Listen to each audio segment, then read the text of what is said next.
Boa noite a todos, sejam todos bem-vindos a mais um webinar, é o segundo webinar da ADEFAS nesse ano de 2022, com o tema de mãe legal, multiparentalidade e inseminação caseira, onde teremos as nossas expositoras, doutora Regina Beatriz Tavares da Silva, presidente da ADEFAS, e a doutora Ana Cláudia Brandão, presidente da Comissão de Biodireito e Bioética da ADEFAS e também vice-presidente da ADEFAS de Pernambuco.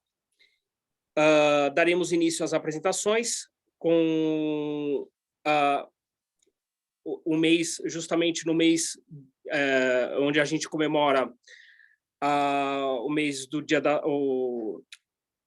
das Mães e, oportunamente, obviamente, o mês de Nossa Mãe Maria Santíssima, né? Então, eu passo a palavra à nossa expositora, a doutora Regina Beatriz, que dará início a esse webinar de relevante importância para nós aí. Obrigada, uma boa noite a todos. Temos agora mais um webinar, já temos aproximadamente 150 webinars realizados, um pouco antes da pandemia, durante a pandemia e pós-pandemia, né? Então, para nós na ADEFAS é um orgulho, esse trabalho acadêmico, com a participação de vários professores, de vários associados da ADEFAS, em prol do melhor direito de família, do melhor direito das sucessões e do melhor biodireito. E o título do webinar de hoje, Mãe e Legal, é de autoria da doutora Ana Cláudia Brandão, que já falará sobre a inseminação artificial. Achei extremamente interessante a ideia da doutora Ana Cláudia, por quê? Espero que já estejam vendo o compartilhamento do PowerPoint. Estão? Não? Sim, sim. Quem não está vendo sou eu. Nada, absolutamente nada, Sandro. Como trabalharei com o PowerPoint sem enxergá-lo? A doutora está vendo na tela vertical ou na tela horizontal? Tela horizontal, não estou vendo absolutamente nada aqui. Só o nosso quadradinho aqui do Zoom, bem pequenininho, né? Sim, o quadradinho do Zoom, mas a apresentação a doutora não está vendo? Não, eu inclusive interrompi o compartilhamento, depois a gente faz um vídeo. A doutora quer passar para mim, para eu compartilhar? Eu compartilho para a doutora. Agora foi. Agora foi. Bom, coisas da tecnologia, né?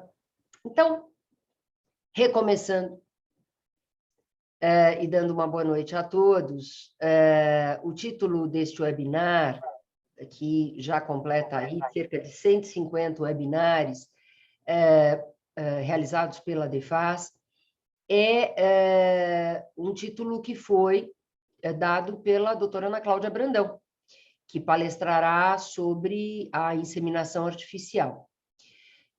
Quando sugeri a ela que falássemos, ela da inseminação artificial caseira, e eu desta multiparentalidade em trisais, doutora Ana Cláudia disse, acho que este título, né, é um título bom. Aliás, ela disse, mãe legal. E eu acrescentei o i, não foi, Ana Cláudia?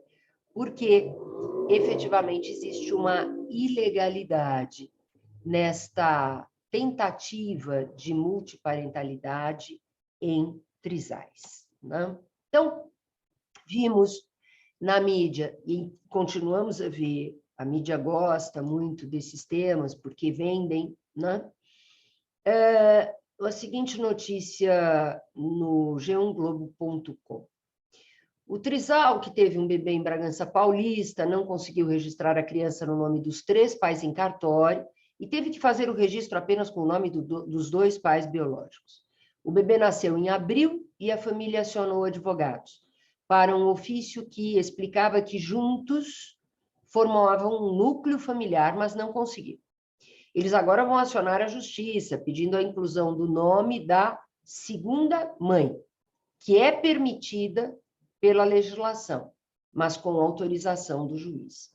Efetivamente, não sei qual é a assessoria jurídica do g1.globo.com, mas, de pronto, né, certamente aqui a assistência percebe que esta notícia é fake, né? É falsa no sentido da permissão pela legislação, né? Mas com autorização do juiz. Bem, outra notícia, agora da UOL. O trio que mora em... Bom, primeiro descreve, nasceu Pierre, bebê do trisal, formado pela assistente social fulana, dona de casa ciclana, o gerente financeiro Beltrano. Peso da criança, fruto de uma fertilização in vitro. Deve ser registrado Pierre pelos pais com o sobrenome dos três. Deve. Continua a notícia. O trio que mora em Bragança Paulista, no interior de São Paulo, planeja entrar na justiça para que Pierre tenha o sobrenome dos três na certidão de nascimento. E aí diz, pela lei, não é possível fazer o registro inicial com a paternidade tripla, mas uma terceira pessoa pode ser acrescentada no registro a partir do reconhecimento de uma maternidade socioafetiva, ou seja, mais uma falsidade nesta notícia, né? Uma terceira pessoa pode ser acrescentada a partir do reconhecimento de uma maternidade socioafetiva. Certamente não sabem sequer o que é maternidade socioafetiva, mas caberia ao jornalista, autor da notícia, que fosse buscar informações precisas a respeito deste tema, né? Vamos lá, vamos dar essas informações precisas que, infelizmente, a mídia falseou, tanto na UOL quanto no g1.globo.com.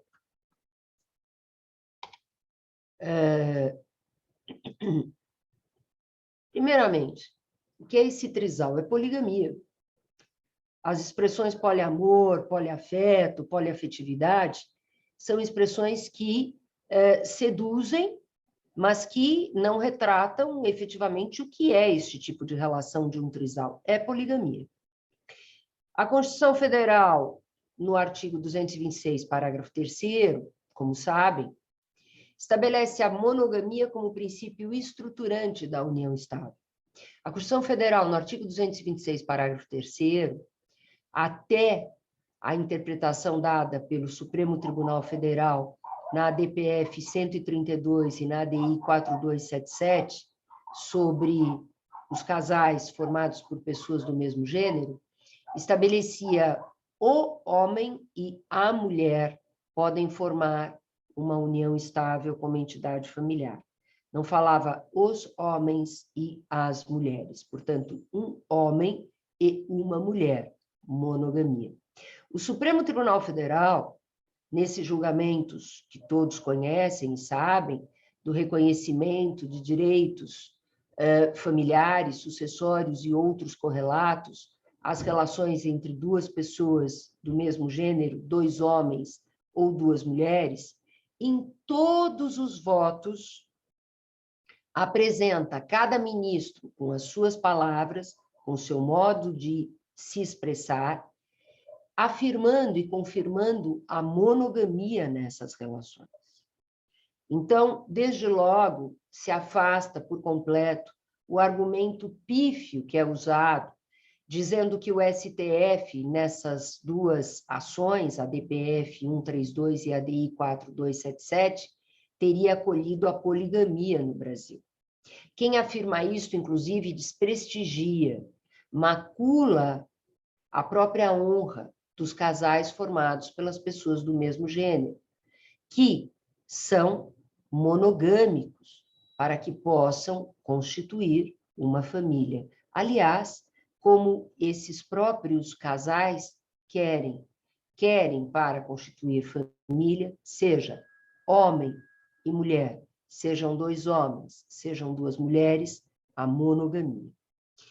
Segundo o CNJ, e nós já vamos ver a seguir com algum detalhamento, trisais não formam uma família. E, além disso, o STF, duas teses de repercussão geral, temas 526 e 529, união estável e casamento são monogâmicos. Então, bastava aqueles meios de mídia, né, consultarem, por exemplo, o site da Defas, né, consultarem um jurista para que pudessem ter esses elementos, né, que são muito claros para todos aqueles que cultuam o direito. Falando do pedido de providências da Defas ao CNJ e desse acórdão do CNJ, que vedou a lavratura em tabelionatos de notas de escritura pública de relação poliafetiva, ou poliamor, ou poligamia, ou trisais, como união estável. Logo em sede liminar, no ano de 2016, a ministra Nancy Andrighi, então corregedora, recomendou que não fossem lavradas essas escrituras. Depois, em 2018, foi proferido o acórdão por expressiva maioria do Conselho Nacional de Justiça, julgando o pedido de providências da Defas procedente. E vamos ver a ementa. Pedido de providências, união estável poliafetiva, entidade familiar, reconhecimento, impossibilidade, família, categoria sociocultural, a família é uma categoria sociocultural, imaturidade social da união poliafetiva como família, né? Porque, efetivamente, uniões poliafetivas, né, não são família na sociedade brasileira. E o número de pessoas que vive aí desse modo pode parecer grandioso pela gritaria que fazem, né, inclusive na mídia, inclusive esse trisal antes apontado, mas não é efetivamente a vida, a união poliafetiva como família, pela própria sociedade brasileira. Inaptidão dessa relação poliafetiva para criar ente social. Monogamia, elemento estrutural da sociedade. Por quê? Porque estrutural da própria família. Escritura pública declaratória de união poliafetiva, lavratura, vedação. Então, o CNJ aqui realmente deixou claro, repito, votação expressiva dos ministros do CNJ, só um voto em contrário à procedência do pedido de providências da Defas, que relação de trisais não forma uma união estável. Já vamos chegar, inclusive, no STF. Temos aqui, e esse vídeo vai ficar disponível com esses dados também o PowerPoint ficará disponível no nosso site da Defas, o link com o julgamento completo do CNJ, que facilita bastante a quem consulta o nosso site encontrar os dados respectivos, que são exatamente esses que eu acabei de dizer. No Supremo Tribunal Federal, já disse 2 temas de repercussão geral. Eu vou apontar especialmente esse, que é o tema 529, recurso extraordinário 104.5273, da relatoria do ministro Alexandre de Moraes. Consagração do dever de fidelidade da monogamia pelo ordenamento jurídico constitucional brasileiro. Foi um tema de repercussão geral, assim como o 526, que chegou ao Supremo para que o Supremo julgasse se concubinato gera ou não efeitos previdenciários. O Supremo julgou que, além de não produzir efeitos previdenciários, por não ser família, não gera nenhum efeito familiar ou sucessório ou outro correlato. E isto é um tipo de poligamia. O concubinato é um tipo de poligamia. Eu faço uma brincadeira e digo, esta poligamia não é consentida, né, pela esposa ou companheiro, ou pelo marido ou companheiro do infiel, do consorte infiel, né? E os trisais é uma poligamia consentida entre eles, mas não consentida pelo ordenamento jurídico, né? Antes de adentrarmos propriamente, né, nas razões pelas quais a monogamia é o sistema adotado no Brasil, e aqui pontuando que não se trata de preconceito em relação à poligamia, vamos ver, existem razões muito ponderadas a respeito desta escolha do sistema monogâmico. Nós vamos ver no mundo onde é que a monogamia e a poligamia são adotadas, né? Como se vê a monogamia aí em verde, adotada nos continentes da Europa, América do Norte, América Central e do Sul, maior parte da Ásia e Oceania. E a poligamia, adotada somente na menor parte da Ásia e na maior parte da África. E depois aqui vem uma legenda sobre esses países de sistema poligâmico, aqueles que são reconhecidos pela lei civil, aqueles que são reconhecidos somente pelo direito consuetudinário e aqueles em que o casamento poligâmico é permitido somente para muçulmanos e proibido para os demais, dependendo do tom de vermelho. Então, por aqui já se vê algo que deve chamar atenção, né? Afinal, todos esses outros países não adotam a poligamia, né? Porque no Brasil há esse desejo de alguns poucos, né? De implementarem a relação poligâmica no nosso país. Índice de desenvolvimento humano. Na tonalidade vermelha, os piores índices. Na tonalidade verde, os melhores índices. Por quê? Porque, como explicam os autores desse importante artigo, né, sobre a monogamia e a poligamia ao redor do mundo, autores de uma sociedade britânica criada em 1660, e é a sociedade ou associação, o instituto mais antigo, né, e formada por eminentes cientistas do mundo. Esses autores de universidades canadense e norte-americanas, departamento de psicologia, departamento de economia, departamento de antropologia, departamento de ciências ambientais, fizeram uma análise, inclusive com estatísticas, sobre a poligamia e a monogamia, e concluíram: as sociedades monogâmicas mostraram-se historicamente mais aptas e por isso prevaleceram no mundo. O casamento monogâmico, segundo o estudo, gera melhor organização social e, por consequência, mais benefícios econômicos. As consequências da poligamia são apontadas nesse estudo: maior desigualdade entre homens e mulheres, claro, né? Afinal de contas, tem que ter um chefe a partir do momento que não há uma igualdade numérica, né, na relação, né? E o chefe será o homem, né, dentro dessa relação poligâmica, desses trisais que se apresentam, inclusive este que quer o registro da criança em nome de 3, 2 mulheres e um homem. Maiores índices de violência doméstica. A violência doméstica é muito maior nesses países. Maior número de automutilações femininas. As mulheres que não querem casar, como o sistema é poligâmico nesses países antes apontados, elas se automutilam, mutilam a sua genitália para não casar.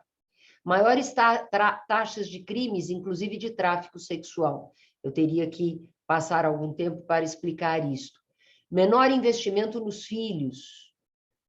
A relação é conflituosa, inclusive nos países em que a mulher tem acesso aos meios de produção. Ser humano é atavicamente monogâmico. Isto tudo causa, dentre outros fatores da poligamia, perversos fatores da poligamia, menor produtividade econômica, menores índices de desenvolvimento humano. Eu falo de desenvolvimento humano e não só de condição econômica de um país. Desenvolvimento humano é um índice amplo. São países subdesenvolvidos. Eu quero lembrar aqui que nesse Tratado da União de Fato, uma obra bilíngue, com mais de 900 páginas, publicada pela Almedina, fruto de um congresso internacional feito pela ADEFAS, sobre a união estável ou união de fato, coordenada por mim, por Atalá Correia e por Alicia Garcia de Solavaggione. Nós tivemos aqui vários países, né, representados por autores, 3 continentes representados, continente europeu, continente americano e também a África. E um dos autores, que é o autor africano, Pedro Fansoni, escreveu sobre a união de fato em Angola. E esclarece que a Constituição da República de Angola só permite o casamento monogâmico.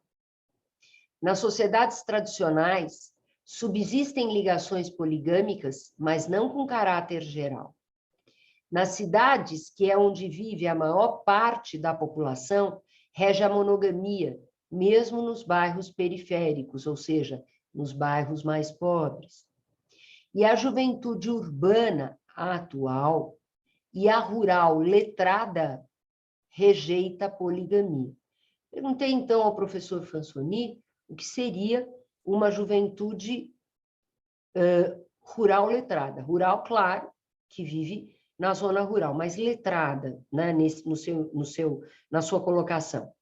Todos que têm, pelo menos, alfabetização, não são letras, né, no sentido mais graduado, simples alfabetização em Angola, não aceitam a poligamia. Poligamia que já imperou em Angola no passado. Por isso, diz o professor Pedro, nas sociedades tradicionais subsistem ligações poligâmicas, que não constituem família em Angola. Então, este é um exemplo, né, que se deve levar em consideração e, mais uma vez, refletirmos. Por que esta ideia de implementar um sistema poligâmico no nosso país? E quando eu digo ideia, não é só por causa desse trisal, não é só por causa da mídia, é realmente um movimento de poucos, né, que visam esta implementação para a banalização da família, em prejuízo dos próprios membros da família, em prejuízo da mulher. E, pasmem, há mulheres que defendem esse sistema poligâmico, né? Depois de tanto e tanto trabalho que tivemos e que tiveram tantas mulheres para alcançar a igualdade. A poligamia gera desigualdade. E aí, por exemplo, Mr. Catra, né? um exemplo aspas, né? Um indivíduo que faleceu e mantinha relação poligâmica, outros tantos casos que eu poderia citar de prejuízos graves às mulheres nesse tipo de relação, como acontece na África, reitero. Vejam que a insistência não para, né, destes poucos que querem a poligamia no Brasil. Agora, na 9ª Jornada de Direito Civil, realizada agora, nos dias 19 e 20 de maio, de que participei, uma proposta na Comissão de Família para validar a união estável formada por mais de 2 pessoas. Os tais dos trisais, a poligamia. E ainda, pasme, tentou fundamentar a sua proposta, o proponente, no artigo 226 da Constituição, que constituiria uma cláusula geral de tutela das entidades familiares. Claro, das entidades familiares ali expressas: união estável monogâmica, casamento monogâmico e família monoparental. Vem dizer depois, na 5ª linha, que o STF reconheceu plena validade às uniões estáveis homoafetivas.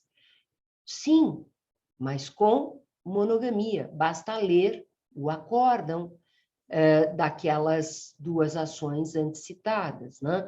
E não em poligamia. Ou seja, só poderia ser rejeitada essa proposta como foi, e é importante falar da rejeição, porque nessas jornadas de direito civil, já estamos na 9ª jornada de direito civil, participam especialistas, os trabalhos são feitos com muitos debates, e o que é proposto e aprovado vale como interpretação, e o que é proposto e rejeitado também deve valer como interpretação. não foi aceita a poligamia na 9ª Jornada de Direito Civil como relação de família. Isto posto, vamos ver o que é esse parentesco socioafetivo, porque a partir do momento que o pedido de providências da ADEFAS foi acolhido pelo CNJ, a partir do momento em que a ADEFAS, atuando como amicus curiae, ofereceu fundamentos ao Supremo Tribunal Federal para que não aceitasse essa outra espécie poligâmica do concubinato, não houve mais, né, digamos assim, uma divulgação maior a respeito desses tais trisais, querendo manter relações de família, né? Qual, então, é esta novidade, né? Querem, por meio de uma criança indefesa, vulnerável, retomar uma ideia falsa de que formam uma família perante o direito brasileiro. Querem o registro dessa criança em nome dos três, e o pior, se baseiam no parentesco socioafetivo. Quando o parentesco socioafetivo é outra coisa. Primeiramente, se fundamenta no artigo 1593 do Código Civil, nessa outra origem que está aí na tela. É uma inovação do Código Civil de 2002, parentesco não se limitar à consanguinidade, à adoção e ao parentesco por afinidade do enteado, da madrasta, da enteada, do padrasto. Parentesco passou a ter mais 2 espécies. Uma, por reprodução assistida, matéria que será tratada a seguir pela professora Ana Cláudia, e outra, o parentesco socioafetivo por uma criação jurisprudencial. O vínculo, então, não advém de laços de sangue ou de adoção, advém do reconhecimento social e afetivo da paternidade. Social, e não só afetivo. Daí já se vê um grande empecilho para que esse trisal consiga, como diz, por meio de uma ação no Tribunal de Justiça de São Paulo, obter esta paternidade tripla. Parentesco socioafetivo, é bom esclarecer, tem 2 espécies, né, reconhecidas no direito brasileiro. A espécie registral, que é a adoção à brasileira, em que um homem apaixonado por uma mulher registra o filho, sabendo que não é dele como seu, e cria e educa este filho, inclusive perante a sociedade, como seu, diante da omissão do pai biológico. E o parental, que é o filho de... a espécie parental, que é do filho de criação, em que também há uma omissão do pai biológico. Aqui não há registro falso, porque é claro que a adoção brasileira se baseia num registro falso, mas perante a sociedade, aquela pessoa é filho, é o chamado filho de criação, popularmente chamado filho de criação. Requisitos do parentesco socioafetivo, numa e na outra hipótese. Tractatus, o pai e a mãe, ou a mãe devem tratar, ou deve tratar o filho como seu, e reputácio. A sociedade tende a reconhecer a existência de uma relação de maternidade ou paternidade. Onde é que a sociedade reconhece a existência, a sociedade como um todo, reconhece a existência de paternidade ou de maternidade numa criança em relação a um trisal.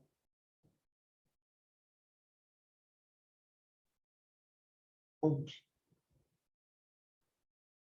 Sociedade. Sociedade brasileira, obviamente, não adota e não aceita a poligamia. Não é só uma questão legal, é uma questão social. E na espécie registral, só para a gente poder esclarecer isto, porque também isto vem sendo, às vezes, mal explicado, da adoção à brasileira, daquele homem que registra como seu filho, né? E que, de onde surgiram uma série de julgados, porque depois de se separar da mãe, às vezes aquele pai registral quer desprezar, né? E desfazer essa paternidade, e não consegue, né? diante da jurisprudência brasileira, é necessário um outro requisito, a inexistência de vício de consentimento. Então, o homem que registra filho como seu, ele deve saber que não era seu filho, não teve vício de consentimento, porque se não sabia e foi enganado, cabe sim a negação, vamos dizer assim, da paternidade. Aqui um acórdão relatado pelo ministro Belize, 2015, exatamente sobre esse vício de consentimento que impede a constituição e a permanência de uma relação socioafetiva. Em suma, na espécie registral, que é a adoção à brasileira, reconhecimento na sociedade. Na espécie parental, que é o filho de criação, reconhecimento na sociedade. No STF, quando se formou esse tema 622, e, sob a relatoria do ministro Luiz Fux, foi julgado o RE 898060, foi considerada a possibilidade de multiparentalidade, ou seja, de 2 pais e uma mãe para uma criança, para um filho, para uma pessoa, somente na adoção à brasileira, exatamente naquela espécie registral que eu acabei de apontar, do homem que registra um filho, sabendo que não é o seu pai, e que depois tem, de algum modo, a paternidade contestada, inclusive pelo próprio pai biológico, ou pelo filho quando cresce, né, e quer o reconhecimento da paternidade biológica. O que o Supremo resolveu? Que cabe, nessa hipótese de adoção à brasileira, a multiparentalidade. A Defas atuou como amicus curiae nesse processo e tem plena convicção disso. E segundo esta tese que se formou de repercussão geral, que nós já vamos pôr na tela, a paternidade socioafetiva não impede o reconhecimento da biológica. E não o contrário, né? Que é exatamente o que esse trisal pretende, que o reconhecimento da biológica do casal, né, não possa impedir a maternidade socioafetiva da outra mulher que compõe a relação de 3 pessoas. Esta tese fixada pelo STF, a paternidade socioafetiva, declarada ou não em registro público, não impede o reconhecimento do vínculo de filiação concomitante baseado na origem biológica, com todas as suas consequências patrimoniais e extrapatrimoniais. E, na tese sugerida pelo ministro Dias Toffoli, o mesmo sentido, mas ainda mais restritivo, né?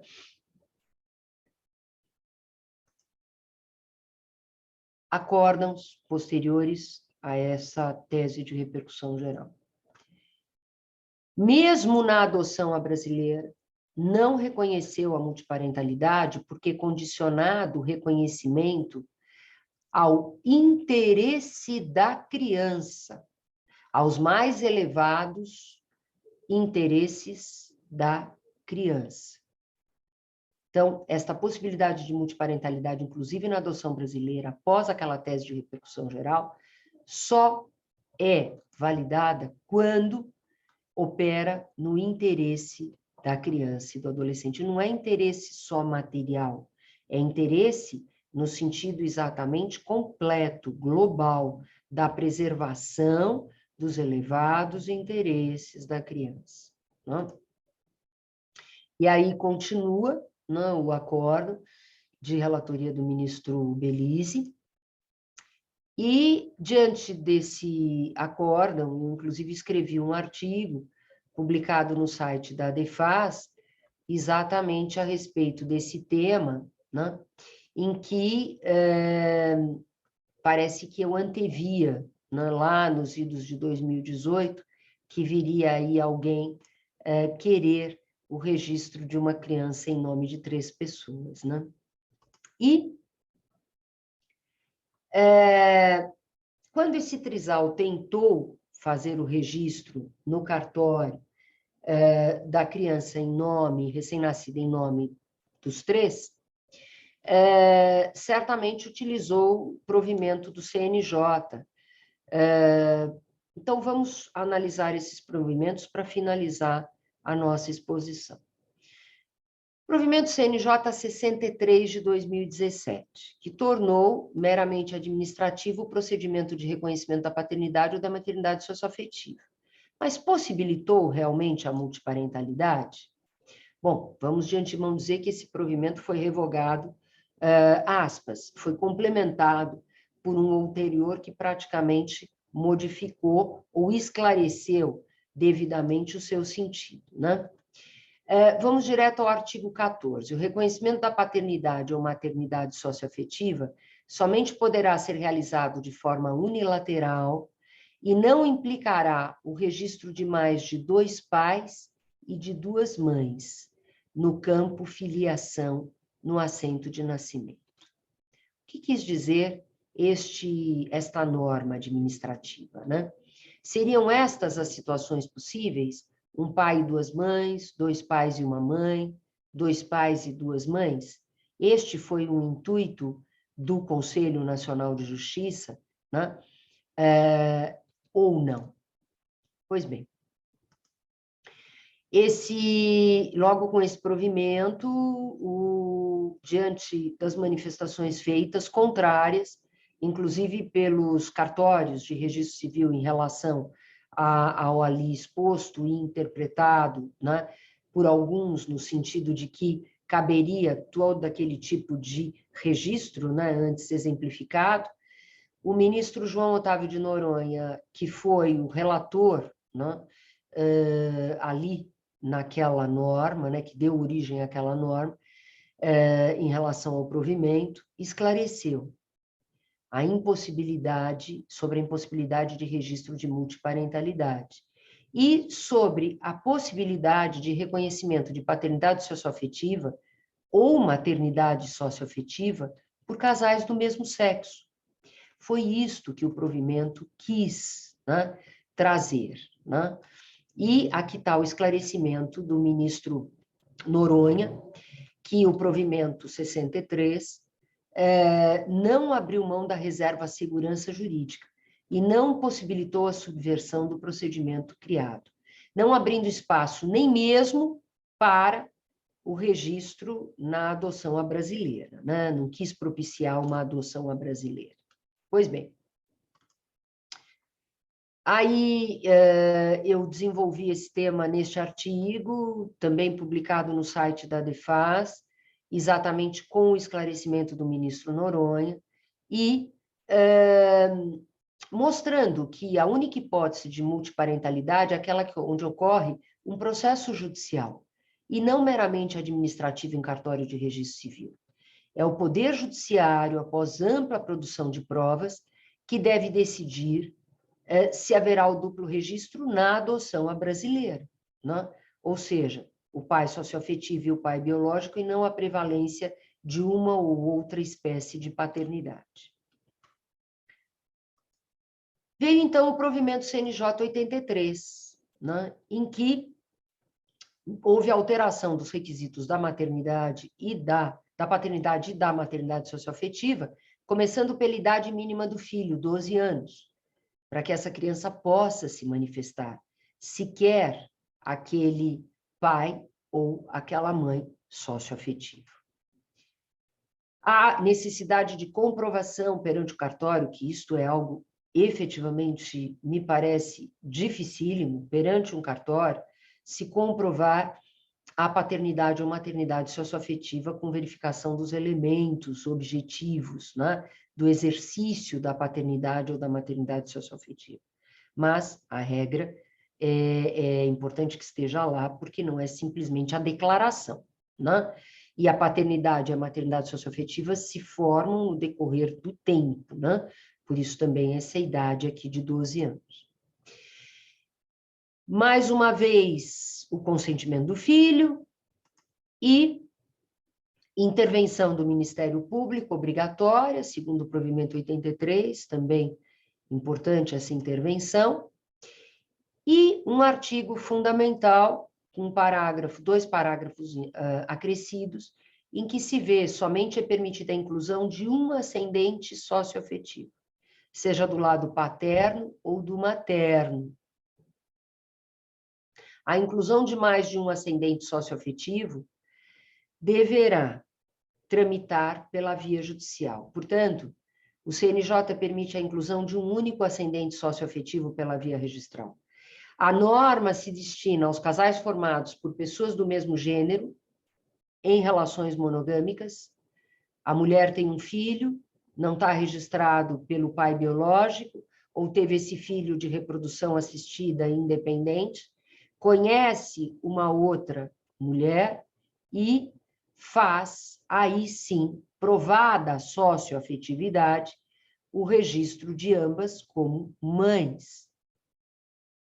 Destinação da norma a filho reconhecido por um único genitor, sendo criado por outra pessoa, inclusive de outro sexo, isso nas relações, né, que não formam propriamente um casal, mas que tem a ajuda, a criação de uma outra pessoa, né? Foi isso que o CNJ fez, né? E não criar uma multiparentalidade ao gosto do freguês, né? Que certamente não é a criança, o freguês. A eleição da paternidade socioafetiva ou da biológica deve sempre depender da análise do caso concreto, como escrevi nesse artigo, nesta obra O Direito e a Família, de coordenação do professor Ives Gandra e do professor Paulo de Barros. No entanto, descabe a multiparentalidade sob o enfoque de pluralismo nas relações familiares. Recorde-se que a formação da família moderna, embora tenha sua base na afetividade, deve manter-se como sustentáculo da sociedade e, para tanto, sujeita-se à organização propiciada pelo direito, devendo ser evitada a sua banalização, o que decorreria do reconhecimento da multiparentalidade. Correção daquelas notícias. Trisal, que teve um bebê em Bragança Paulista, não conseguiu registrar a criança no nome de 3 pais em cartório e teve que fazer o registro apenas com o nome dos pais biológicos. O bebê nasceu em abril e a família acionou advogados. Eles agora vão acionar a justiça, pedindo a inclusão do nome da segunda mãe, que não é permitida pela legislação e pelo ordenamento jurisprudencial brasileiro. A outra notícia. Neste sábado nasceu Pierre, bebê, de um casal em cuja relação há mais de uma mulher. Pierre não será registrado pelos pais com o sobrenome dos 3, e não o contrário, como constava da notícia. O trio, que mora em Bragança, planeja entrar na justiça para que Pierre tenha o sobrenome dos 3 na certidão de nascimento. 2 pontos. Pela lei, pelas normas administrativas e por todas as decisões do STF e do CNJ, não é possível fazer o registro com a paternidade tripla, por não existir, no caso, o parentesco socioafetivo. E, por fim, deveria constar da notícia, aquele casal está sujeito à perda do poder familiar. O casal, inclusive, está sujeito à perda do poder familiar. Como aconteceu com um dos trisais que fez a lavratura de escritura pública antes do pedido de providências da DEFAS e do acórdão do CNJ, uma tabelinha de notas em Tupã, que depois prestou concurso em São Vicente. Ela lavrou 2 escrituras de trisais como união estável, que foram havidas como nulas, inválidas pela própria decisão ou acórdão do CNJ, e num desses casos, aquele casal que tinha o filho, né, ao trazer mais uma mulher para essa relação, perdeu sim a guarda da criança em prol dos avós maternos. Por quê? Porque trisais não são relações aceitas como benéficas para uma criança, em face dos costumes, tão importantes costumes, né, da sociedade brasileira. Era o que eu tinha a dizer, agradeço, depois me coloco às ordens aí para a gente poder debater um pouco mais sobre o tema e devolvo a palavra ao Sandro para poder, então, darmos continuidade ao nosso webinar. Ok. Meus agradecimentos à professora Regina Beatriz, sempre muito cirúrgica e brilhante nas suas apresentações, trazendo muita luz, né, nesses tempos sombrios, mais esclarecimentos bastante determinantes aí para a família brasileira, né? Nesse momento, encerramos a primeira parte da exposição e passo a palavra para a professora Ana Cláudia Brandão para conduzir a segunda parte dessa magnífica exposição. Por favor, professora Ana Cláudia. Olá, boa noite a todos. Parabéns à queridíssima Regina, como sempre, cirúrgica, digamos assim, em suas palavras, direta e verdadeira, né? Porque hoje nós vivemos num momento estranho, eu digo estranho, em que essas notícias são veiculadas a todo momento, como se isso fosse realmente o desejo de toda a sociedade. E aí eu gosto de dizer que ser conservador não significa ser discriminatório ou ser contra as minorias, né? A palavra conservador significa a intenção de manter e de respeitar as instituições vigentes. Então, às vezes as pessoas, como o tema que eu vou falar é um tema que desperta realmente essa ideia de preconceito, que é a inseminação caseira, ou quando a gente fala que o ordenamento jurídico não prevê essa questão de trisal, eu gosto sempre de esclarecer que nós estamos falando aqui do ponto de vista jurídico, não é? Não se trata de impor um modo de viver a ninguém. O Estado não pode fazer isso. Mas é claro que o Estado também não pode regular e dar efeito a tudo que as pessoas querem. Então, eu gosto de falar autonomia, sim, mas da autonomia decorre responsabilidade. E quando a gente fala de família no trisal, no filho, na inseminação caseira, nós estamos falando de uma terceira pessoa, que é o filho que vai nascer. Que em momento algum parece que as pessoas que têm esses projetos estão pensando nessa terceira pessoa.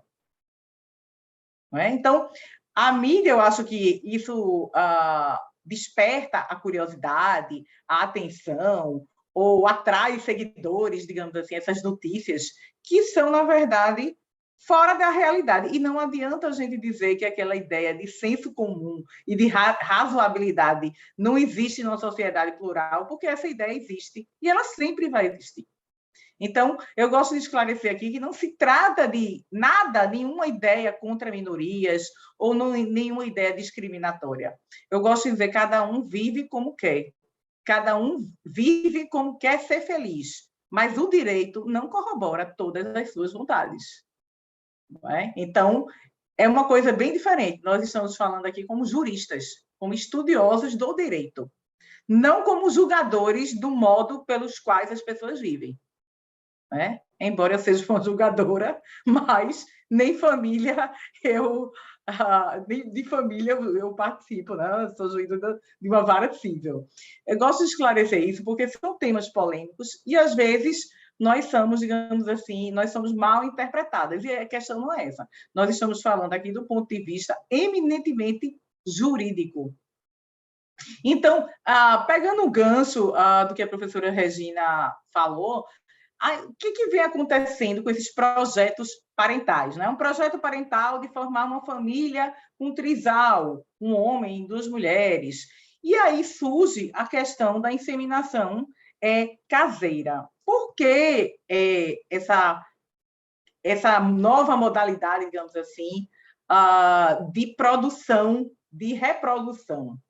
Isso decorre da disseminação das técnicas, da utilização das técnicas de reprodução humana assistida no Brasil e também pelos altos custos desses procedimentos. Esses procedimentos também se tornaram muito evidentes na mídia, principalmente com o reconhecimento da família homoafetiva, homossexual, e em que essas pessoas planejam ter filhos E, por incrível que pareça, embora a socioafetividade esteja muito em voga e até equiparada ao biologismo pelo STF, mas ainda existe, sim, a procura por ter um filho biológico. E isso está evidenciado nos números, né? Quem tiver interesse pode consultar o CIS-Embryon, que é um site da Anvisa, da ANS, que traz todas as estatísticas sobre embriões congelados, sobre quantos procedimentos foram feitos nas clínicas de reprodução.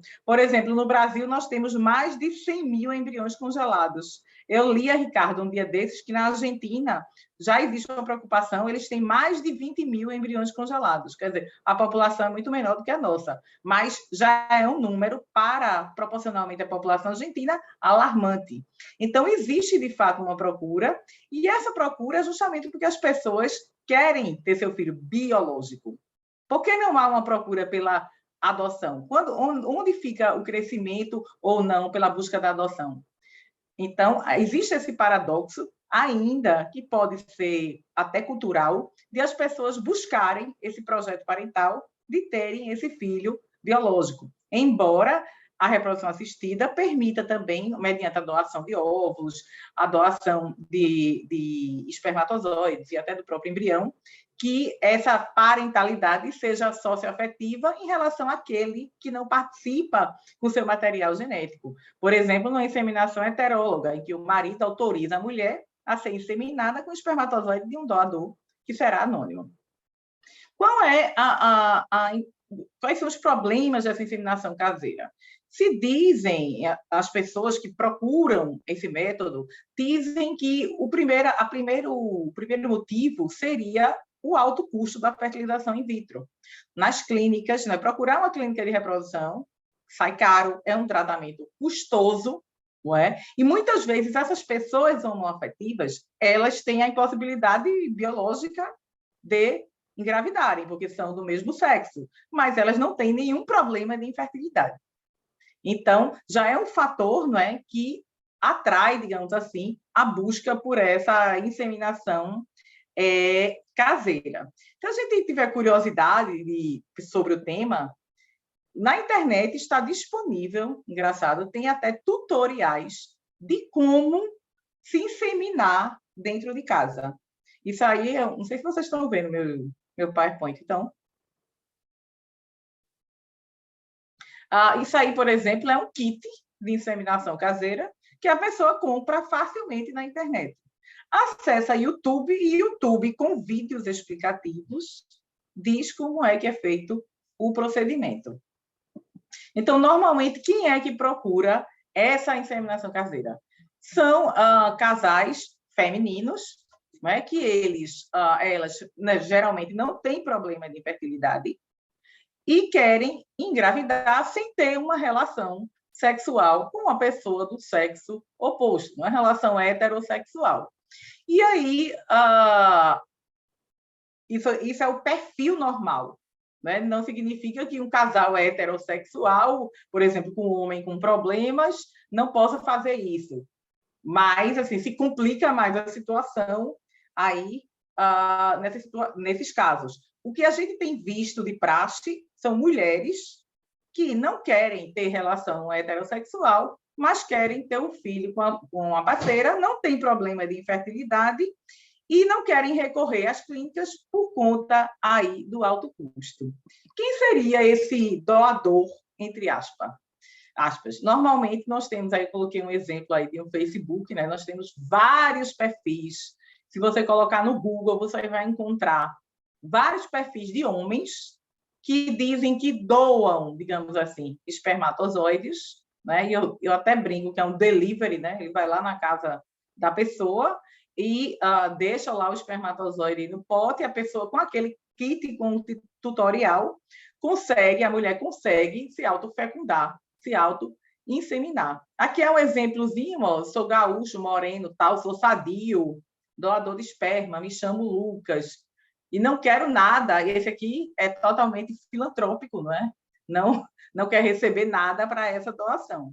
Interessante que muitos desses casos também são de pessoas homens que são amigos, digamos assim, desse casal homoafetivo e que se oferecem para serem doadores.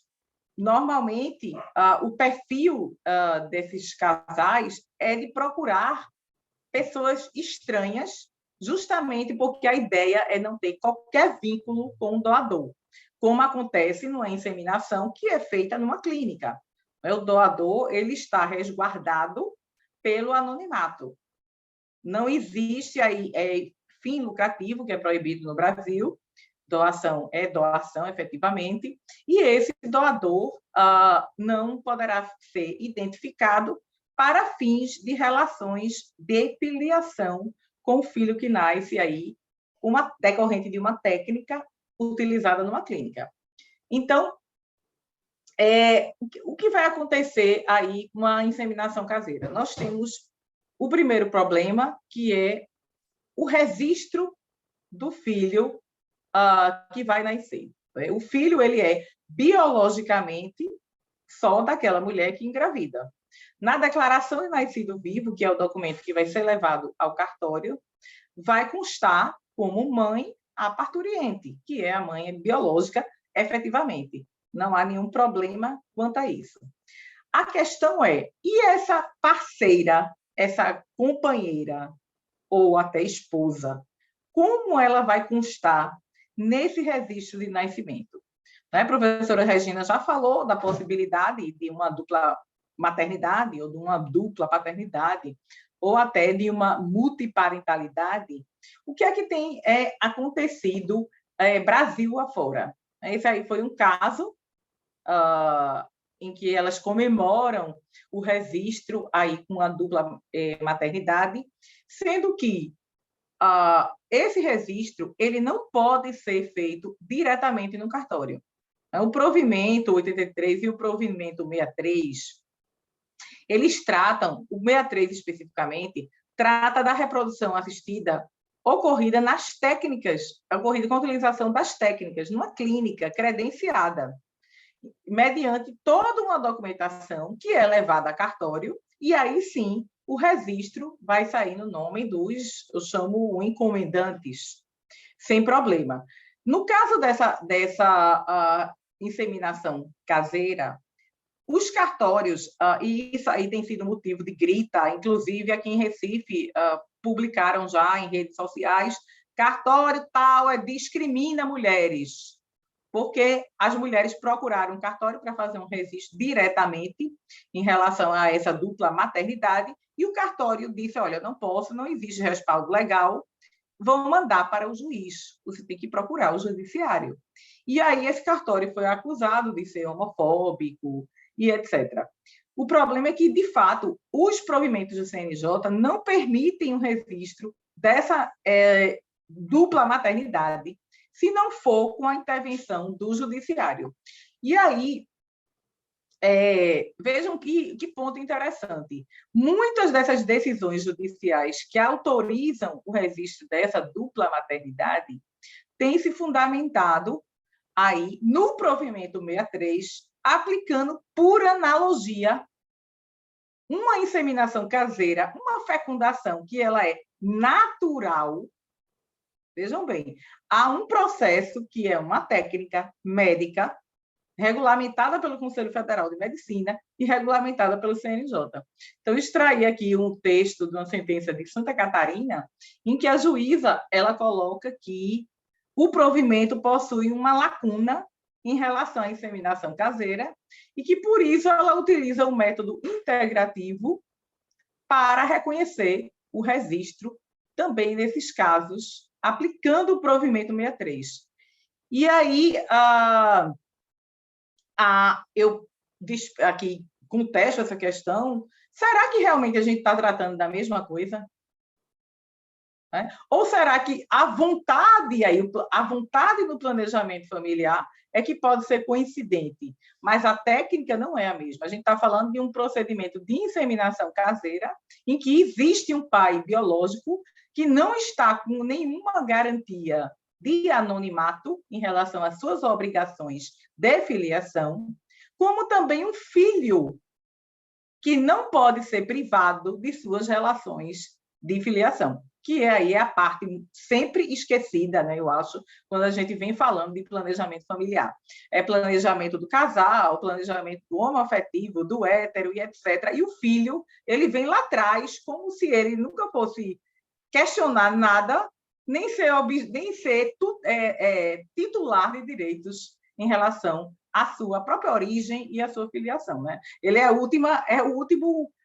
o ponto que ninguém pensa, digamos assim, nos projetos parentais.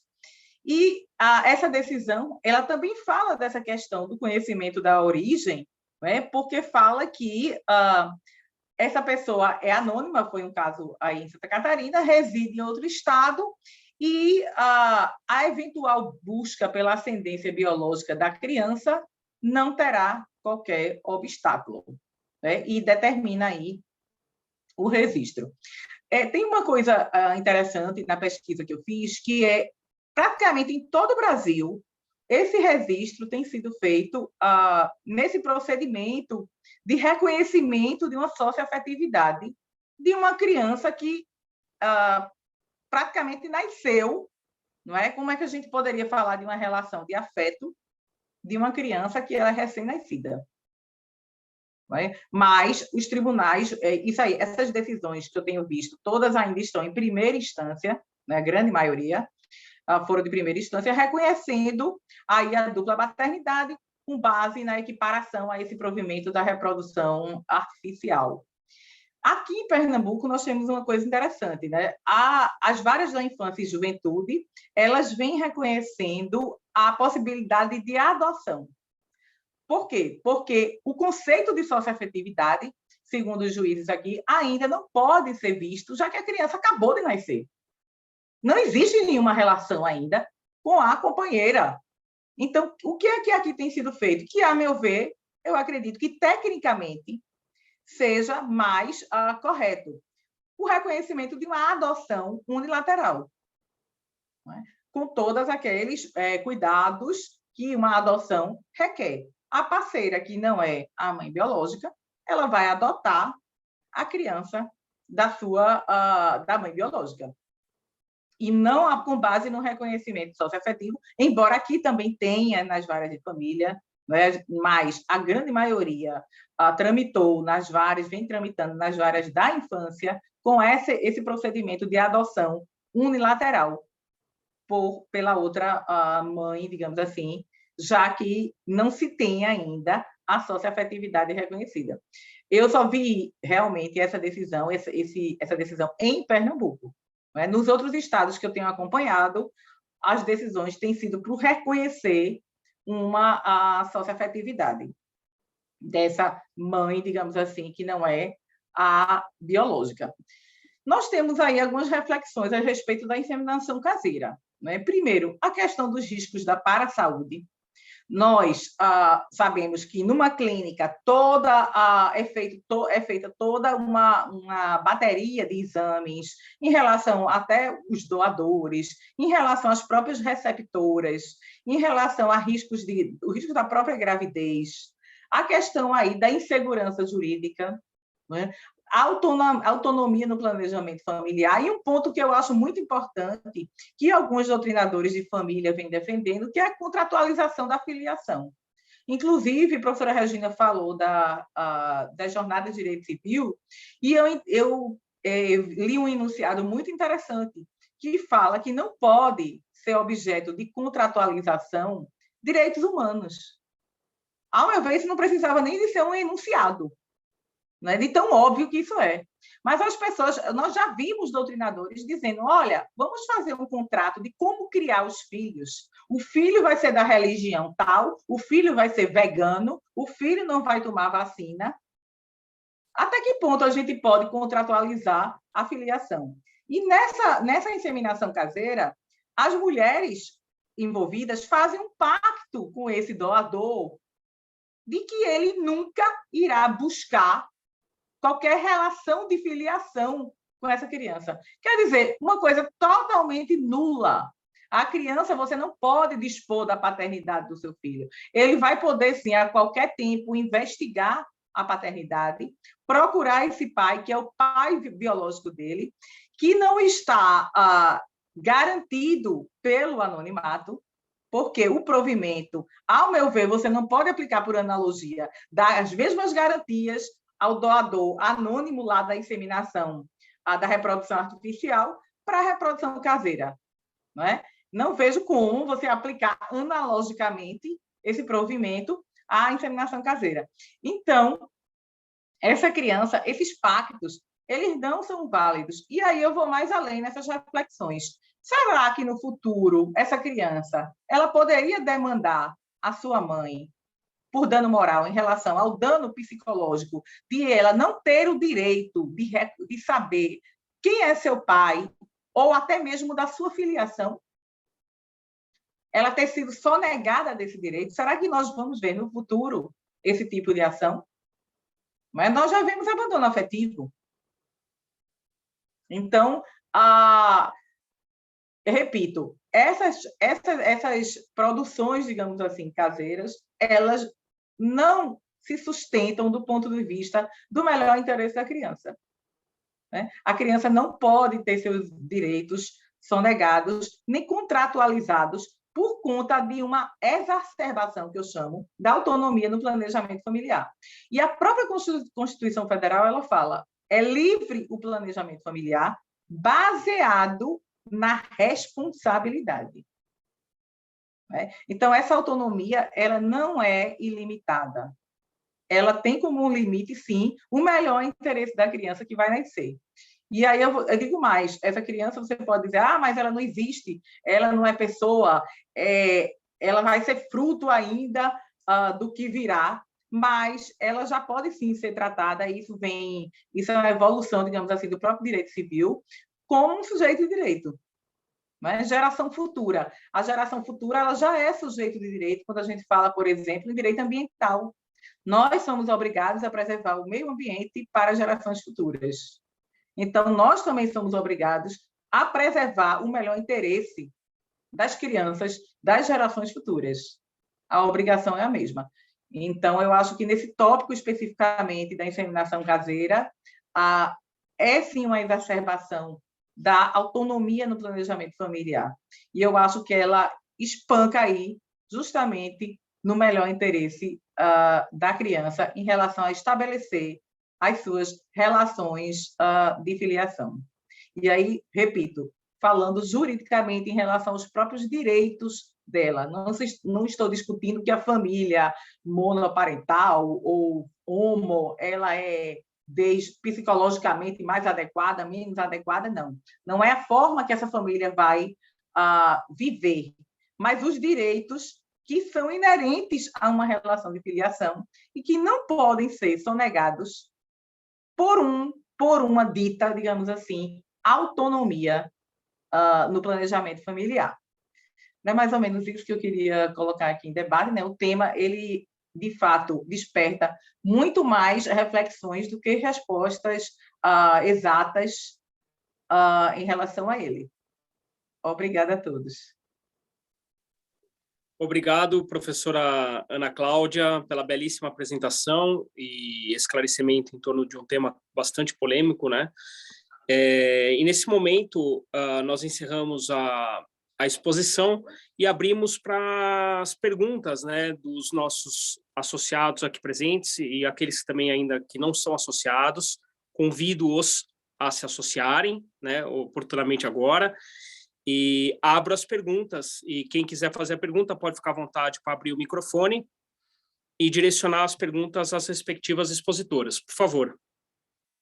Enquanto o pessoal se anima, porque já temos aqui várias colocações importantíssimas, né, no bate-papo, que eu faço questão depois que o Sandro leia, né, o que efetivamente ali há de conteúdo, é importante complementar.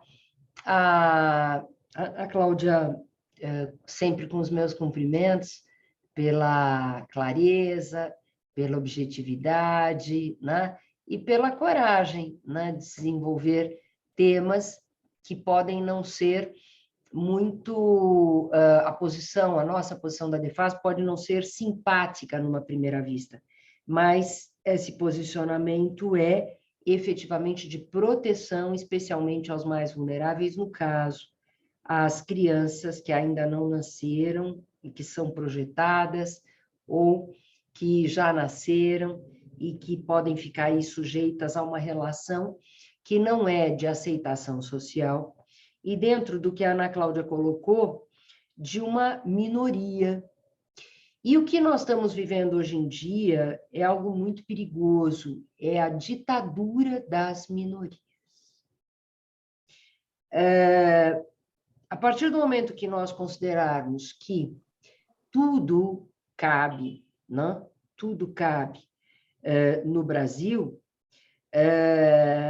tem uma minoria que pratica pedofilia. Existiria, então, o direito de ter relações com crianças? Tem uma minoria que pratica relações sexuais com mortos. Existiria o direito à necrofilia? Há agora, no campo da psiquiatria, quem diga que há uma minoria e que deveria ser respeitada, que não quer tratamento em caso de esquizofrenia. Haveria o direito a não ser tratado em caso de esquizofrenia? Onde vai parar essa ditadura da minoria, né? É isso que nós precisamos estar muito atentos e avaliar em cada caso desses, né, exemplificado, onde é que está a proteção das pessoas envolvidas na relação, mesmo dos adultos, na poligamia, nesse tal poliamor, onde está a proteção da criança e na inseminação caseira, aonde está a proteção de todos os envolvidos, como disse a Ana Cláudia, daquele mesmo insensato que doa ou que vende por alguns reais o sêmen, né? E poderá ser havido efetivamente pelo ordenamento jurídico brasileiro como pai, com todas as obrigações, com todos os efeitos, né? Então, é tudo isso que precisa de reflexão, né? E não continuarmos a falar ou ouvirmos e ficarmos calados, porque nós não falamos em o direito da minoria, o direito à felicidade, o direito ao afeto, à afetividade, né? Vamos pensar no ordenamento jurídico como um ordenamento que cumpre a sua finalidade, que é o quê? A organização da sociedade. E o ordenamento do direito de família, do direito das sucessões, o ordenamento de tudo isto que comentamos aqui, da própria reprodução assistida, embora a reprodução assistida ainda não seja regulada em lei, esperamos que venha a ser, né? As bases também ali são as bases jurídicas, em prol de quem? Em prol das pessoas envolvidas nas relações, não é? Então, tudo isso, né, é muito importante, né, que seja dito, que seja falado e que seja espalhado pela maioria, para que a gente não se submeta efetivamente a essa ditadura da minoria que grita, e grita muito, enquanto que a maioria fica calada porque tem certeza que tem razão. Tudo que eu e a Ana Cláudia colocamos é tão óbvio. Claro, alguns dados específicos, estatísticos, de decisões judiciais, com um pouco mais de detalhamento, talvez não fosse do conhecimento geral, mas a lógica dos nossos raciocínios, meu e da Ana Cláudia, é de uma evidência solar. Então, nós sabemos que temos razão, todos nós, né? E, ao mesmo tempo, a maior parte de nós se cala, né? Então, nós temos que falar, nós temos que bradar, inclusive, né? Tudo o que pensamos, exatamente para que esta geração, né, extremamente, que pode ser extremamente prejudicada por tudo isso que nós comentamos, né, possa ser uma geração saudável, né? Saudável em todos os sentidos. Imagine uma criança chegando na escola e dizendo quem é seu pai está na reunião, tá, o pai, sou o pai, mãe, sou a mãe, mas eu também sou a mãe. Mas como é mãe, né? Porque nós vivemos uma relação de trisal. o bullying que essa criança vai sofrer na escola, né? E por quê? Porque a sociedade brasileira não aceita esse tipo de relação, como também não aceita o concubinato. E tivemos que chegar no Supremo Tribunal Federal para demonstrar, por meio de tese de repercussão geral, que o concubinato não gera efeitos. Isso é um óbvio que não pode gerar efeitos. É a cumplicidade num ato ilícito, o ato ilícito do adultério que gera o concubinato. Essa ideia de que união estável homossexual é união poligâmica, que isso? Que isso? União estável homossexual é união monogâmica. Basta perguntar para uma pessoa homossexual: quer constituir família? Quero. Quer constituir família a 3, a 4, a 5? Essa pessoa vai responder. Eu já fiz, inclusive, pesquisa a respeito. Casuística, mas fiz. A pessoa vai dizer: imagine, eu quero viver com uma única pessoa, de maneira monogâmica. Então, é uma ofensa aos homossexuais essa tentativa de fundamentar qualquer tipo de embasamento que não existe de trisais nas relações entre pessoas do mesmo sexo. Isso é uma ofensa. E não adianta ficar chamando de homoafetivo, né? Porque a expressão é mais bonitinha, e defender trisal com base em relação homossexual. Não adianta, porque não vai resolver o problema. A pessoa que fica defendendo a homoafetividade e, ao mesmo tempo, diz que a homossexualidade embasa a poligamia, né, está atacando os homossexuais, a dignidade do homem e da mulher que vivem relações com pessoas do mesmo gênero. Né? Trisal, como falou aqui a Márcia, né, é tribal. E ela citou, inclusive, Mário Vargas Llosa, a frase de Ortega y Gasset, um fenômeno em que se vê um retorno do primitivismo chamado da tribo e de certas formas de barbárie disfarçada sob a roupagem de modernidade. Isto não é modernidade, isto é tribal. Assim como inseminação caseira, o que é isto? Né? Quantos e quantos riscos para a saúde, né? Como disse a Ana Cláudia, né? Onde é que estamos? Né? Parta para uma adoção, né? Nem precisa ir procurar reprodução assistida, tem tanta criança no Brasil para ser adotada, né? Use do sentido de solidariedade, né? Sendo ou não cristão, vai adotar uma criança, né? Enfim, era isso que eu queria desabafar um pouquinho, agradecendo aí a todos e esperando que possamos aí debater ainda mais nesta noite. Bueno, como siempre, la profesora Regina Beatriz Tavares da Silva, a pesar de que dice que yo soy complicado porque es mi compañera en una unión estable, realmente hay cuestiones que, como aclaró muy bien ella, son incomprensibles. Como dijo Ana Claudia, ahora ¿cómo es? En Google o uno puede hacer una inseminación. Entonces yo mañana tengo un amigo que le está doliendo mucho el estómago y lo voy a operar porque yo entiendo que él tiene un problema, entonces yo lo voy a operar. Porque en Google me explica cómo hacer una operación de páncreas. Estamos todos locos, estamos todos locos. Es terrible, es terrible. Bueno, lamentablemente me tengo que ir, pero quiero dejar una cuestión grata, por lo menos para este webinar, que realmente me resultó triste. Me resultó triste por las cuestiones que se trataron. Me resultó triste.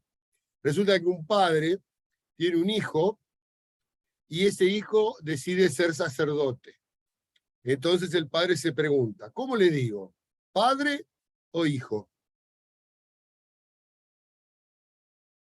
¿Se entendió?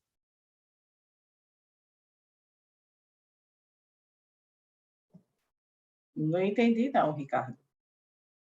Un señor tiene un filio. Ese filio decide ser sacerdote. Entonces el padre se pregunta a sí mismo, ¿cómo voy a llamarlo a él? ¿Padre o filio? ¿Entendés? É uma brincadeira, é um Por chiste. supuesto, porque realmente todo lo que se ha tratado, que muy bien aclaró Regina y que muy bien aclaró Ana Claudia, realmente a mí me parece que es por demás las aclaraciones que se están haciendo, porque como yo comenté ahí en el bate-papo, como dice Regina, son cuestiones que son obvias, son cuestiones que son directamente de un sentido común irracional. No se pueden entender esas cosas. Pero bueno, hay gente que piensa así, y como dijeron las dos muy bien, hay que escucharlas, pero hay que contestarle como les contestó Regina y como le contestó Ana Claudia, jurídicamente correctamente. Chau, chau, los tengo que dejar. Chau, chau, chau, chau.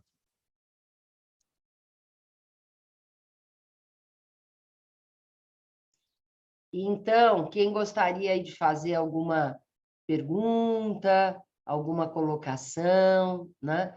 O Flávio aqui diz que o ministro Fachin tem uma obra denominada O Direito das Amantes, né?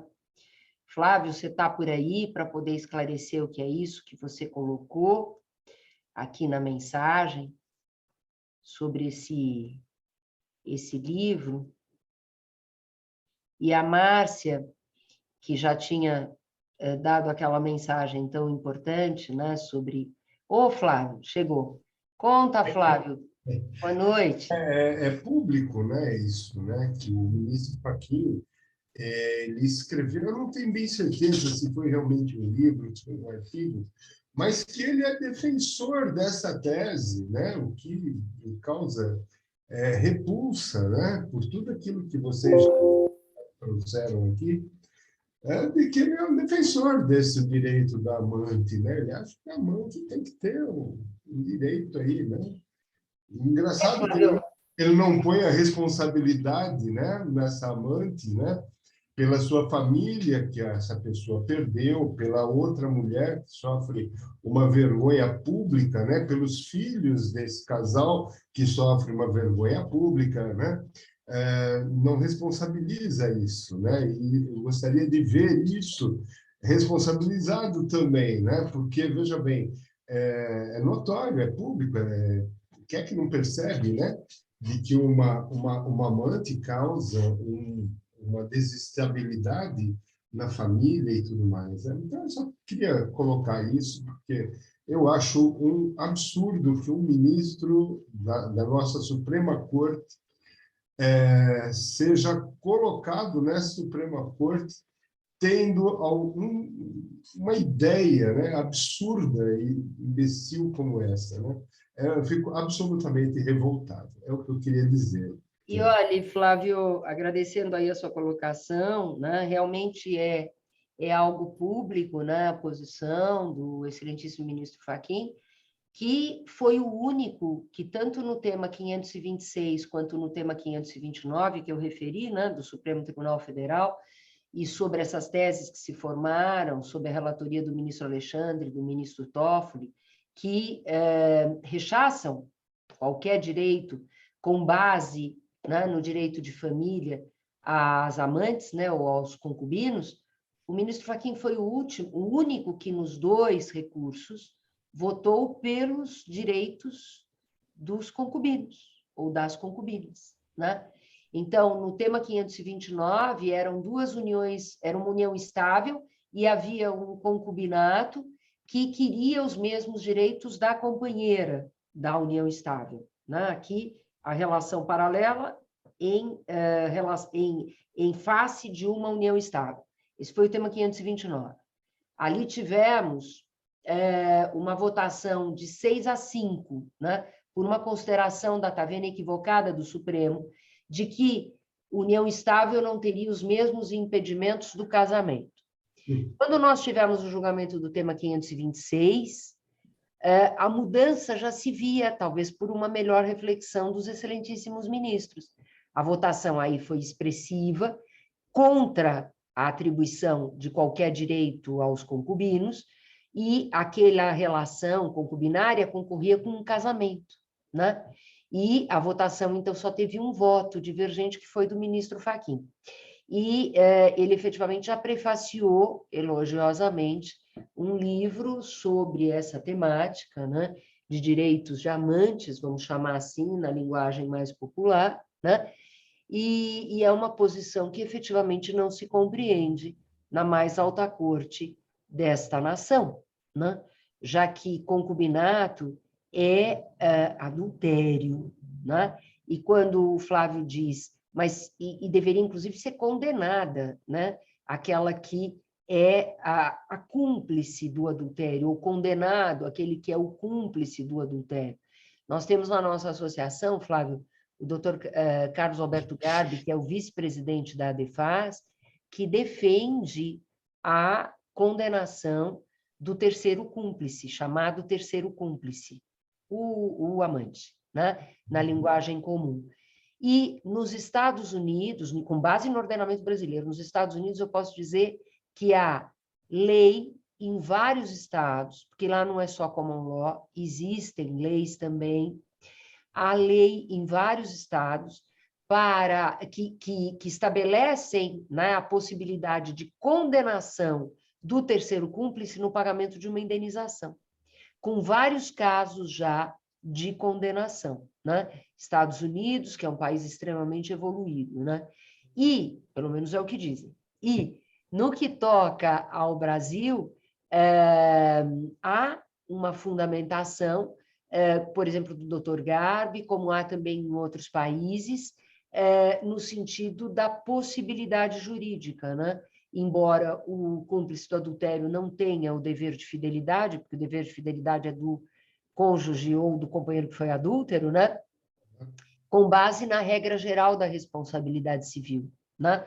No artigo 186 do Código Civil. Mas, em suma, com ou sem condenação, Flávio, desculpe chamá-lo assim, né?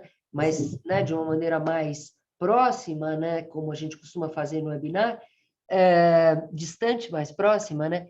Flávio, efetivamente, não faz nenhum sentido. Nem a poligamia, que é essa que eu digo, não consentida de amantes, nem essa poligamia consentida entre os partícipes, mas não consentida pelo direito, que é dos trisais, né? Isso é uma falta de senso total. Nós vimos os males para as mulheres nos sistemas poligâmicos, né? Somente parece que um país na África é que a poligamia é de uma mulher com vários homens. E essa seria a tendência de um sistema poligâmico no Brasil, a gente sabe disso, né? Um homem com várias mulheres, né? Desigualdade absoluta, subordinação, retrocesso, como citou aqui a Márcia, tribal, né? É voltar à falta de civilização, quando as relações efetivamente eram poligâmicas, lá, né? Lá, quando não havia civilização, né? Então, precisamos mesmo ter isso tudo bem presente, né? E falar, Flávio, falar, né? Comentar.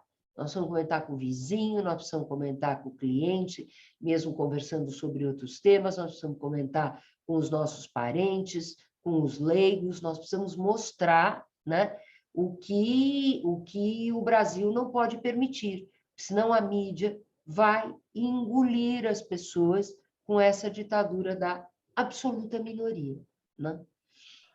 Exatamente, doutora Regina, a senhora me entendeu perfeitamente bem, eu agradeço muito os seus esclarecimentos, concordo gênero, número e grau, é isso mesmo, e a gente tem mesmo que se revoltar contra essa situação toda, e aí a gente, às vezes eu vejo pessoas falando, olha, mas por que se tem aí tanto voto numa direita? Não sei, eu acho que tenho a impressão que os políticos, né, de uma forma geral, não perceberam ainda que o nosso povo não quer pedofilia, nosso povo não quer essa degradação ética moral que nós vemos por aí. O povo não quer, não gosta. É um povo quieto, vamos dizer assim, né? Mas que hora que ele precisa chegar lá numa internet ou numa urna e colocar o seu ponto de vista, ele vai efetivamente né, vai surgir, né, nesse momento, né? Então a gente fica muito feliz aí pelo trabalho de vocês, muito obrigado e um forte abraço para dizer hoje. Muito obrigada. Se ainda não está na nossa ADEFAS, venha, Flávio. Venha aqui conosco como associado, é muito importante, né?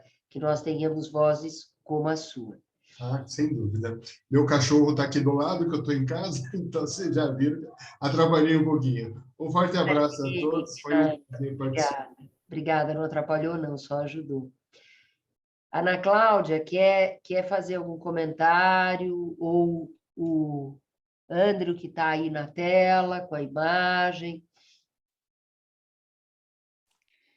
Oi, Doutora Ana querida. Cláudia, posso falar um pouquinho com você? Deixa eu iniciar. Márcia, Oi, pois Claro, não. Márcia, sempre muito bem-vinda. obrigada. Ana Cláudia, não sei se você viu aí o comentário que eu fiz do rapper. Sim, sim. Então, ele falou que ele já está, que ele sabe que as mulheres com as quais ele sai, ele despeja o conteúdo dele, o preservativo, no banheiro, e aí elas querem com a seringa para utilizar para fazer inseminação caseira. Então, ele coloca pimenta. Tanto que a modelo foi tentar fazer isso, ela viu que tinha pimenta, né, no preservativo, no sêmen, e agora ela quer processar o cantor. Ela quer abrir um processo contra ele. Eu fiquei curiosa, Márcia, ela quer abrir um processo... Então, eu Qual não sei foi? porque ele não autorizou o uso do sêmen dele. Pois E é. ela tinha essa intenção. E como ela não conseguiu, ela quer abrir processo para quê? É parecido com o Trisal, né? Que quer entrar no Tribunal de Justiça para registrar o filho em nome dos três, né? É uma coisa assim, É alguma coisa assim. semelhante, né? Pobres É. juízes, né? Pobres juízes, o que ainda vão ter que enfrentar. É isso. Não sei que a doutora Ana Cláudia, não sei se ela viu, né, esse caso. Eu vi, não, eu estava lendo agora, Márcia, e fiquei. Inclusive, eu tinha lido uma notícia, até nisso a gente fica inseguro, porque eu tinha lido a notícia que nos Estados Unidos uma mulher tinha feito isso com um hóspede milionário. E depois várias pessoas me mandaram, falaram que era fake, que não era verdadeira. Né? Porque a história era que uma empregada do hotel tinha acompanhado esse homem e tinha pego a camisinha dele, sabendo que ele era milionário, para ter um filho dele. Exato. E aí, mas depois me falaram que era mentira. Né? Tava em vários sites, inclusive, mas meus alunos queridos me mandaram, disseram que era fake news, e eu até tinha postado isso e retirei, porque a gente nem sabe, né, o que é verdade e o que é mentira, e assim, inclusive essa questão da inseminação caseira, eu tive a curiosidade de perguntar a um médico especialista em reprodução, né, para perguntar realmente se isso era fácil, porque parece uma coisa meio surreal, né? Não é? E ele falou, não, muitas vezes as mulheres elas fazem várias tentativas, não é? Ou, geralmente, também, a chance de dar certo é muito grande, porque a gente está falando de mulheres jovens e que não têm problema de fertilidade. Ele explicou. Inclusive, ele falou, o doutor Augustinho, ele tem uma clínica aqui de reprodução assistida, e ele me falou de um caso em Recife que, assim, ele atendeu uma paciente grávida que estava com a companheira, e ele estava com uma colega, não é, num plantão, e atendeu uma moça que estava com sangramento, e a companheira dela ficou conversando com ele e contou a ele como é que tinha sido a gravidez.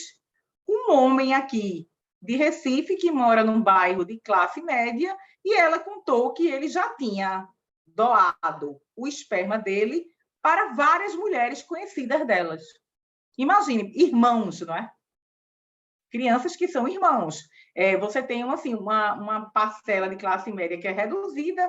Recife não é uma cidade tão grande, e quer dizer, essas crianças vão frequentar os mesmos locais. Elas falaram que eram amigas, não é? Uma amiga indicando para outra, e o médico me falou que ela contou que esse homem já tinha ido em várias casas. Já tinha doado o espermatozoide dela, ou dele, ou vendido, né? Na verdade, vendido, né? Que ninguém faz isso por altruísmo para pessoas estranhas. E que ele já tinha vendido esse espermatozoide dela para várias mulheres do mesmo ciclo social delas. Imagina. E quem me contou isso foi um médico daqui. Ele disse, saí da consulta, né, Cláudia? Eu estou telefonando, porque eu fiquei perplexo com isso. Porque ele tinha assistido uma aula sobre inseminação caseira e ele ficou realmente chocado. Ele falou, meu Deus, imagina, tem um homem aí de classe média que mora num bairro de classe média e que está aí espalhando o espermatozoide dele para tudo quanto é canto em Recife. Era pago. Ana Cláudia, eu acho que mereceria até um estudo da doutora Verônica César Ferreira, que está conosco, né?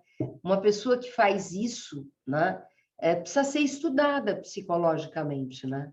Porque realmente não faz sentido nenhum, né? E, ao mesmo tempo, né, quando a Ana Cláudia fala do incesto, um risco evidenciado de incesto, né? Eu quero lembrar que na reprodução assistida, mesmo com as normas do CFM, o risco de incesto diante do anonimato do doador também existe. Também existe, né?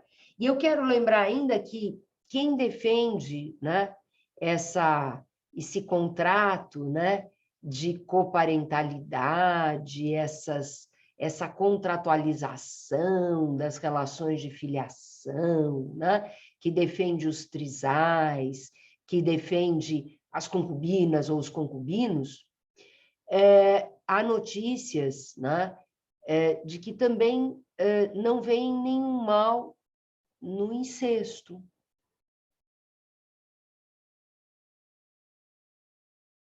Então, é preciso verificar nestes pensamentos, né, supostamente doutrinários, né, né, o que está aí, né, presente, né? Nem tudo, né, é aceitável, porque a pessoa escreveu e teve alguma publicação, seja na internet, seja, né, de maneira impressa, né? Vamos analisar isto tudo, né? É efetivamente pior que a tribo, Márcia. Me parece que é a busca de um rompimento total da segurança do ser humano e da possibilidade de autodefesa, inclusive, do ser humano, formado numa família, com as regras do direito de família, né? Fragiliza-se a pessoa, porque podem imaginar o que significa tudo isso, né? E esta pessoa se torna indefesa, né? E aí sabe-se lá quais as outras pretensões. É algo muito, muito sério, né? Às vezes a gente pode achar que é uma brincadeira, né? Que a mídia fez uma brincadeira, que esses trisais não sabem bem o que estão fazendo, não sabem mesmo, né? Mas quem defende isto, né? Como, por exemplo, defendeu na 9ª Jornada de Direito Civil, né? Alguns juristas votaram pela união estável dos trisais, com todos os efeitos, né? Inclusive podendo ter uma criança, portanto, nessa relação, né, como filho, né? Alguns ingênuos, mas outros também ingênuos, né? Ou efetivamente existe uma vontade de banalizar as relações de família, né? Tornar as relações de família algo que não seja mais, ou sejam mais, o núcleo fundamental de uma sociedade, né? Quando sempre será um núcleo bom ou um núcleo ruim, né? Ruim no sentido de ausente força, ausente união, né? E se for ruim, o prejudicado com isso vai ser o quê? O nosso país como um todo, né? Isso é óbvio, né? Então, vamos estar sempre muito atentos a isso tudo, né, Márcia? E a Márcia dá uma atenção muito grande aí para a DEFAS, está sempre presente no nosso grupo de WhatsApp, né? Nos nossos eventos, nós contamos aí com uma jurista muito importante, não é, Ana Cláudia? Mas obrigada, Márcia, aí, pela contribuição. Lembrando só, Regina, que, como você falou da questão do incesto, como equiparar o provimento que trata da reprodução assistida nas clínicas a uma inseminação dessa, se lá existe, né? Embora não impeça o incesto, mas existe o cuidado de dizer que o doador não pode ter mais de 2 filhos de sexos diferentes no espaço de 1 milhão de habitantes. Existe uma preocupação com o incesto, que nessa questão aí caseira não é simplesmente a vontade das mães de terem um espermatozoide de alguém. Não importa se esse alguém vai doar também para outras mulheres, se a criança vai ter vários irmãos aí espalhados na mesma localidade. Quer dizer, será que a gente pode realmente aplicar esse provimento por analogia à inseminação caseira? Eu, pessoalmente, acho uma temeridade. Claro que São circunstâncias fáticas diferentes. sem dúvida. E lembrando que esse provimento, né, o primeiro 63, né, depois completado pelo 83, ele revogou um provimento anterior, em que a autoria foi da ministra Nancy Andrighi, e que vigorou sobre a reprodução assistida por 1 ano. Né? Infelizmente foi revogado. A Adefas participou, porque foi intimada pelo CNJ para se manifestar no anterior, né? E esse provimento anterior determinava a quebra do sigilo ou do anonimato do doador. Inclusive, né, de uma maneira muito organizada administrativamente. Né? Teria que ter no registro civil não só o registro dos dados fenotípicos do doador, mas também o seu nome, né? O seu nome, como acontece, por exemplo, em Portugal, né? Que depois de muitos estudos e reflexões se quebrou o anonimato do doador. Além do assunto do incesto, né? O vazio existencial, como disse a Ana Cláudia, que vai criar ou ser criado nesse ser humano gerado por um método reprodutivo artificial. Né? Quem é meu pai? Eu nunca vou poder conhecer meu pai. Na adoção, o filho adotivo ele pode buscar e vai saber, por meio do cartório de registro, quem é a sua ascendência biológica. Né? Um filho de reprodução assistida, seja caseira ou não caseira, não no Brasil. Né? Isso tudo é muito grave. E os dados, né, Ana Cláudia, que esse ser humano que nasceu ali por inseminação caseira ou por reprodução assistida vai passar para o médico sobre a sua ascendência para fim de tratamento de saúde. Vai passar o dado, né, que ele não tem, né? Às vezes ele nem sabe que tem, né? Porque essa mulher que fez essa inseminação, inclusive caseira, de repente ela pode se casar e pode, né, haver um casamento heterossexual e haver, né, uma assunção da paternidade, né? E essa criança depois cresce e pensa que é filho daquele casal, quando não é, né? Então, tudo isso, né, é muito sério, é muito grave, né? É muito sério. E parece que é aquilo, como disse a Ana Cláudia, né? Parece não é, né? A vontade preponderante da pessoa, de maneira egoísta, de ter um filho, inclusive sem gastar no processo reprodutivo, a qualquer custo ou pelo menor custo, por um prazer pessoal, né? Quando se pensa em ter um filho, se pensa no filho, né? E não em si mesmo, né? Assim que deveria ser, né?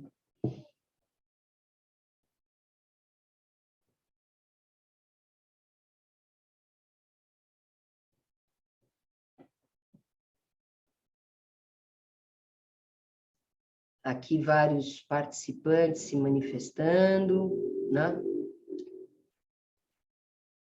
Falando da falta de responsabilidade, né? De quem pode defender uma inseminação caseira ou trisal, né? E Ana Cláudia quer completar com mais alguma observação? Não, querida Regina.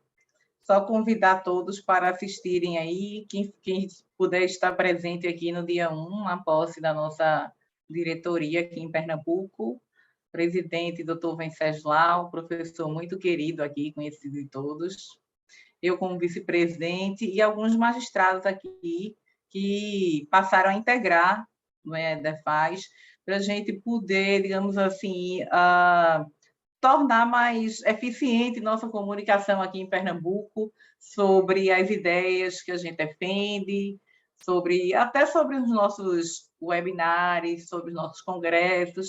Queria convidar todos, quem não puder estar presente, acredito que vai ter um link, não é, Regina? Acho que sim, vai.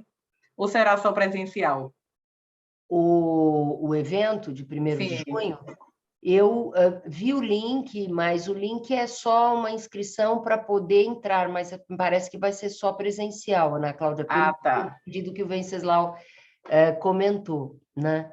Então, fica o convite para quem puder comparecer aqui em Recife. Claro, e eu estarei. Falando do outro tema de repercussão geral, que vai a julgamento no dia 15 de junho, agora, né, a respeito da manutenção do Instituto da Separação como autônomo, né? Então, vou estar aí com muito gosto, prestigiando a Ana Cláudia, o Venceslau, e essa iniciativa de posse, né, com um evento acadêmico para reunir aí os nossos associados pernambucanos e de outros estados também que queiram estar presentes com muito gosto. Muito obrigada, Sandro, mais uma vez, pelo seu esforço, seu empenho tecnológico, para que nós pudéssemos, né, estar aqui. A Joana ficou tão encantada que vai fazer direito. Faça assim, Joana, faça assim e venha para a Adefaz. E mesmo sem fazer direito, venha para a Adefaz. A Adefaz é uma associação que está aberta não só para graduados em direito, né? Mas para a sociedade. Isso é estatutário, né? Para a sociedade. E lembremos que a Adefaz tem anuidades singelas, né? Sandro, qual é o valor da anuidade para estudante? Para estudante, R$ 180.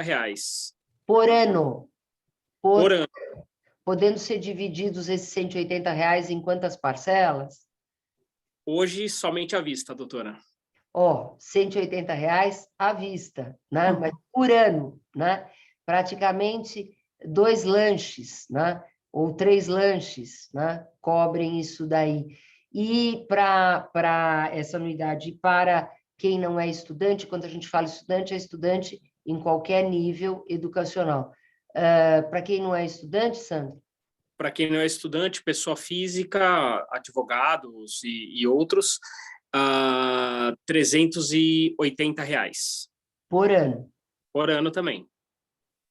Então, vejam que vale a pena, né, participar dessa associação, que foi tão elogiada aqui, Ana Cláudia, no bate-papo, que tem sido tão elogiada por tantas conquistas, que conseguiu, inclusive, nessa 9ª jornada de direito civil, a reprovação e rejeição daquela proposta de enunciado dos trisais como união estável, entre outras rejeições muito importantes, e que nós estamos fazendo uma série em vídeos, começamos hoje, que vai ser divulgada no Instagram da Adefaz, sobre exatamente esta 9ª jornada e as rejeições a propostas de enunciados, que são tão importantes quanto as aprovações, né, de enunciados.